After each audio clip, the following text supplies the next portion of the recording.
कहते हैं कि अपने क्रश के साथ थोड़ा मीन होना नॉर्मल है, लेकिन अकातोरू ने इस थ्योरी पर कभी यकीन नहीं किया। यही ख्याल उसके दिमाग में घूमता रहता है जब वह डोर में एंटर करता है, लेकिन इससे पहले कि वह रूम तक पहुंच पाता, अंदर से एक जोरदार आवाज गूंजती है। बाहर खड़ा अकातोरू झुंझलाहट में अपना सिर हिलाता है और खुद को शांत रखने के लिए एक गहरी सांस लेता है, लेकिन अंदर और कोई नहीं बल्कि रो है, जो उसकी बड़ी बहन है, जो दिल खोल कर गा रही है।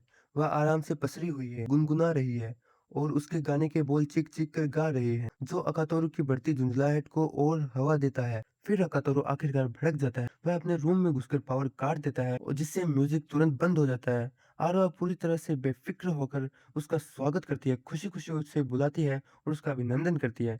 फिर उसे लेक्चर देने लगती है कि बिना इन्विटेशन किसी के रूम में नहीं घुसना चाहिए। उसकी यह हिस्से देख अकातोरू और भड़क जाता है, क्योंकि यह उसका रूम है और वही ट्रेसपास कर रही है। वह उसे कहता है कि अपनी आवाज़ धीमे रखे, वरना बाकी के पड़ोसी डिस्टर्ब हो जाएँगे। एक हिंट के तौर पर अपने हेडफ़ोन्स की तरफ इशारा करता है। मानने के बजाय ईरो उसे बड़ी शरारत से चिढ़ाती है, इशारे करती है कि वो उसे छूना चाहता है। अकातोरू बर्फीले अंदाज में उसे चुप कराता है, साफ कहता है कि उसे उसकी हरकतों से कोई इंटरेस्ट नहीं है। उसकी लगातार बक-बक से अकातोरू का जी ललचाने लगता है। फिर इरवा उस पर इल्ज़ाम लगाती है कि वह उसे कपड़े बदलते वक़्त पकड़ने की कोशिश कर रहा था। यहाँ तक कि मज़ाक में पुलिस बुलाने की धमकी भी दे देती है। हकीकत में अकातोरू को जिसे पुलिस बुलानी चाहिए, आखिरकार वह उसके रूम में ज़बरदस्ती घुसी है। एक पल के लिए अकातोरू इस बारे में सोचता है, लेकिन फिर वो रियलाइज़ करता है कि उसकी इस बात पर कोई यकीन ही नहीं करेगा, क्योंकि लड़कियाँ अपने आप को विक्टिम दिखाने में सबसे ज़्यादा माहिर होती हैं। हीरो को अकातारू पर अपना घोर जमाना बहुत पसंद है। वो एक पल में उसके बिस्तर पर बिना पूछे